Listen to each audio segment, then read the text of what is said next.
On a global scale, it's a mere speck, but just 600 kilometres due east of Port Macquarie, northern New South Wales, Australia, lies a jewel in the South Pacific. Lord Howe Island, about 10 kilometres in length. It has two impressive and often cloud-capped mountains at the southern end. Mt Gower, 875 metres high, and Mt Ligbird at 777 metres. On the west side of the island, it is apparent that most of the population and resorts are north of the airport. The island embraces a sheltered and relatively shallow coral lagoon. And swinging our view from the north, we can see Ned's Beach on the eastern side, the Admiralty Islands,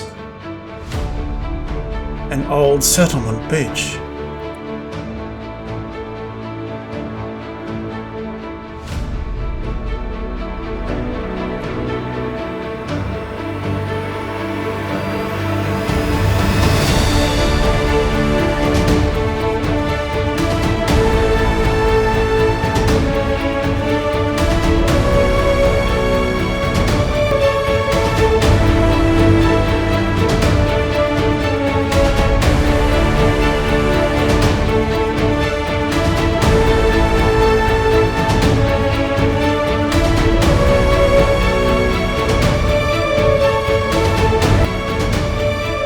The sheer cliff face on the north end of the island extends westward, as if hugging the lagoon on the other side. It is here that we can witness the soaring acrobatics of red-tailed tropic birds.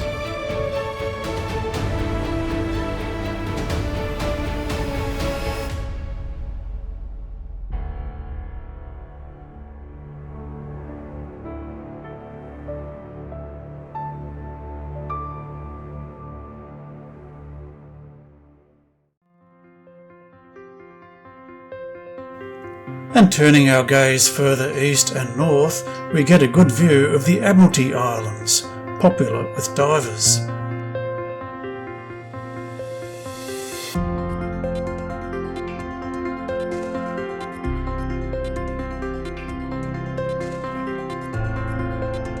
Possibly taking a rest on the North Wall walking track is the black-winged petrel. A red-tailed tropic bird also rests, but under the cover of a shrub.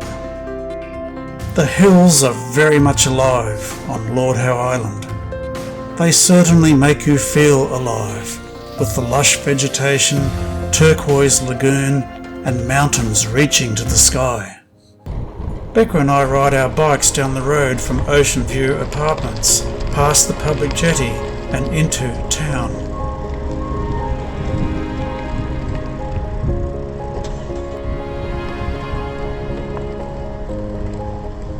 A flightless wood hen runs across the road in front of Becca.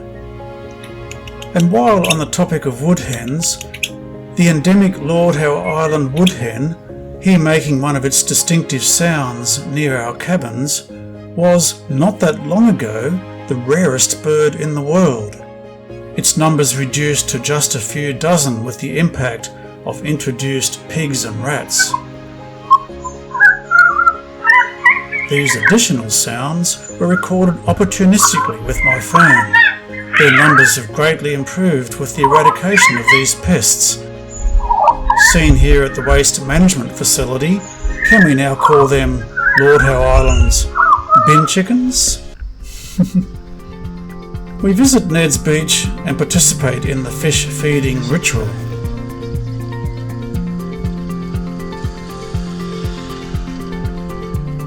It seems we're being met with a very warm welcome.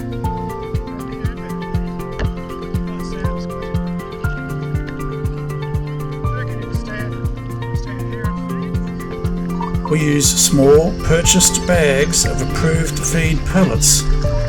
This activity is constantly monitored by the local marine parks rangers.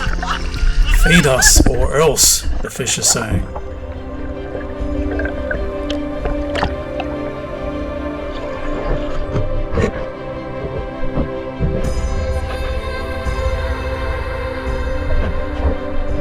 We get up close and personal with silver drummer, sand mullet and the occasional wrasse.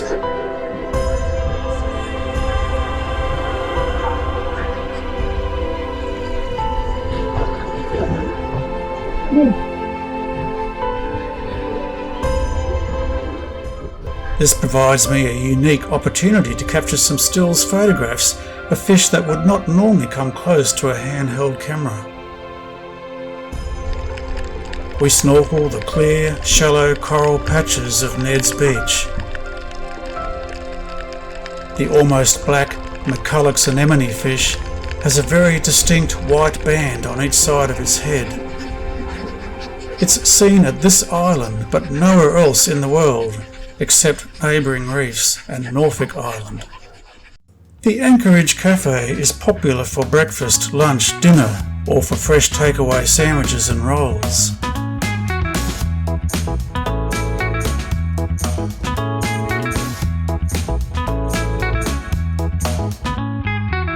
Miss Saigon is a must visit. Pine Trees Lodge is one of the oldest resorts on Lord Howe Island. Becca and I visit the beach alongside Pine Trees Cabana for historical reasons.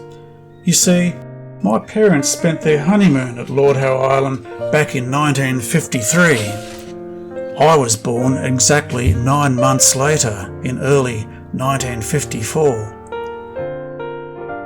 Now, I don't know how all this works, but I fantasise that I was here in some form before birth. Maybe not. But it would appear that the cellular building blocks of what would become me were being assembled on this island at age 0-9 months. Anyway, back to the real world. We snorkel dived to the best locations in the lagoon with Lord Howe Environmental Tours. First stop was Comet's Hole, named after the Ketch Comet, which used this hole as anchorage in the 1870s. Taking us there aboard Coral Empress were skippers and guides Dean Hiscox and his daughter Kayla, who would later lead our Mt Gower trek.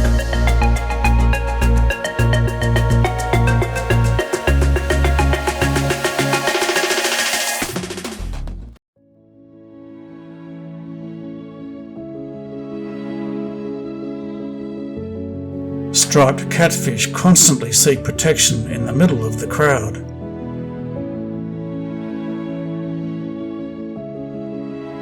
The marine life was plentiful and varied, but there was some cloudiness to the water, possibly caused by a freshwater spring said to be entering the hole. 3 striped butterfly fish are native to eastern Australia and commonly seen at Lord Howe Island.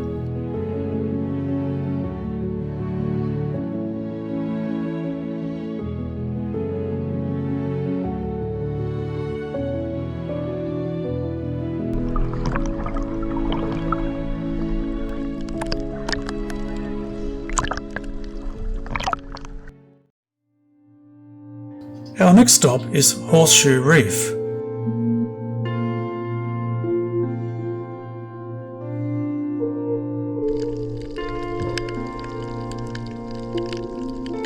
The water is clearer, the corals appear more vibrant, more colourful.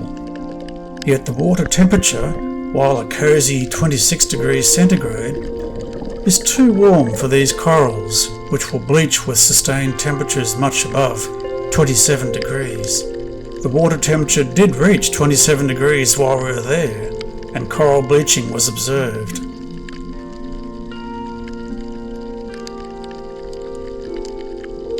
More McCulloch's anemone fish.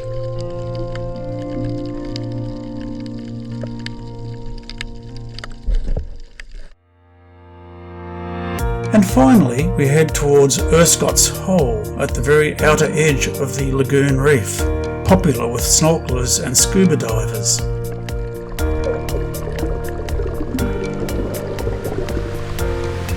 Here the corals are most vibrant and the fish most plentiful. The late afternoon ebbing tide here suggests otherwise, but the water is generally clear and blue.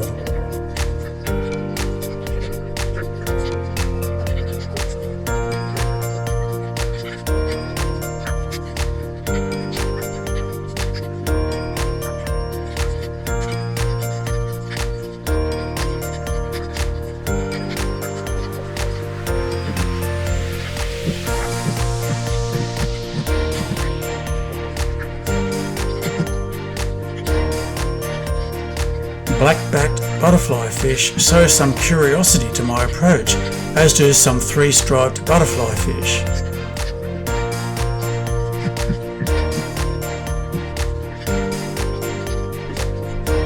The 2-hour ultimate snorkeling tour run by Lord Howe Environmental Tours is a great way to see the best of the lagoon's coral gardens. The day has arrived for me to participate in the guided trek to the summit of Mt Gower, generally an 8-hour, 15-kilometre journey to the peak and back. I don't recall having any difficulty during the climb in 1984, but that was 40 years ago.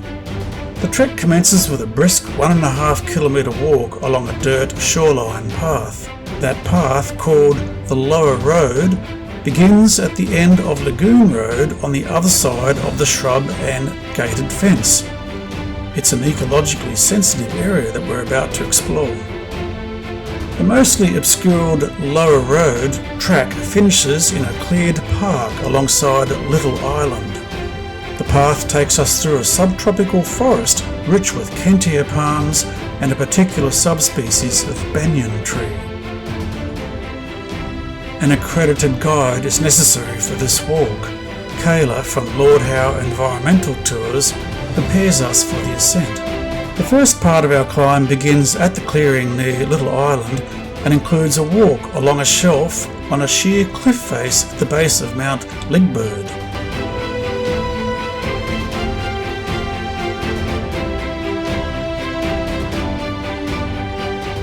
Almost straight away there are some steep inclines requiring the assistance of ropes.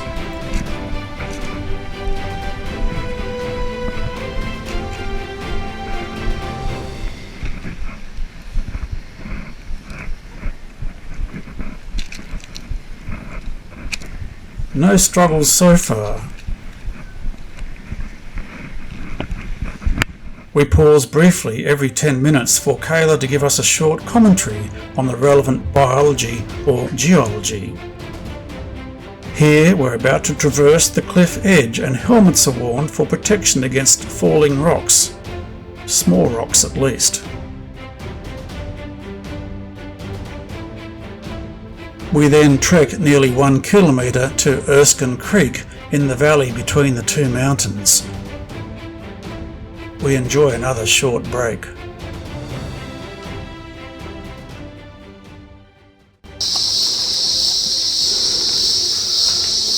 We've reached the creek. My heavy breathing indicates some fatigue. One couple make the decision to wait here. The rest of us top up our bottles with creek water and push on. We've walked half the distance to our destination, yet the creek here in the valley sits at only 180 metres above sea level, with over 700 metres of vertical climbing ahead of us. From here on it's going to be steep, and this satellite image does not accurately portray just how steep. We're now climbing the steep side of Mt Gower, and I'm slipping behind the general pace. We all pause at what I call the Grand Lookout, at 450 metres altitude. The effort so far has been well worth it just for this view of Mount Ligbird and the island beyond.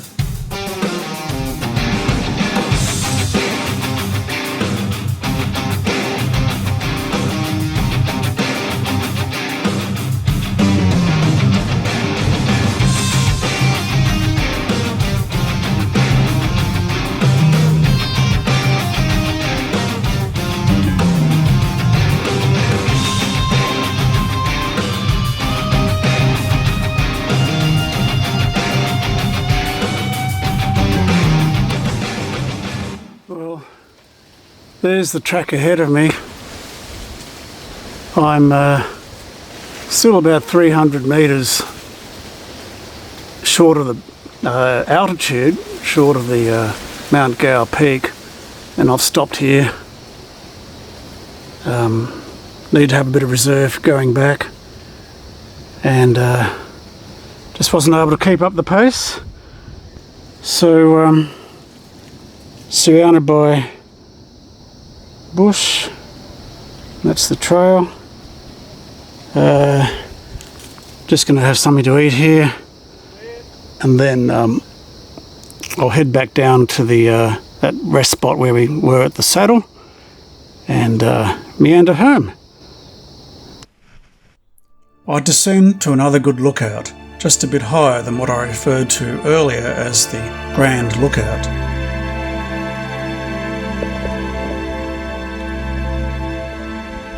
So here I am, just recording myself. Didn't quite make the peak, Mt Gower. I did so 40 years ago, but that was a long time ago. Got a lot of the way, 3/4, I'm guessing. Still about 300 metres altitude to climb. Fairly steep at this stage. Yeah, just going too slow. So reserving energy to go back, have some lunch here, and just realise my limitations. Clearly, I was disappointed. So I know, bring out the violin. But it didn't take long for me to appreciate my situation. I was all alone at my chosen lunch spot, marvelling at this incredible wilderness in front of me. It's a sight I'll never forget. We started our story at the other end of the island. It seems a good place now to look back from here and ponder the majesty of Lord Howe Island.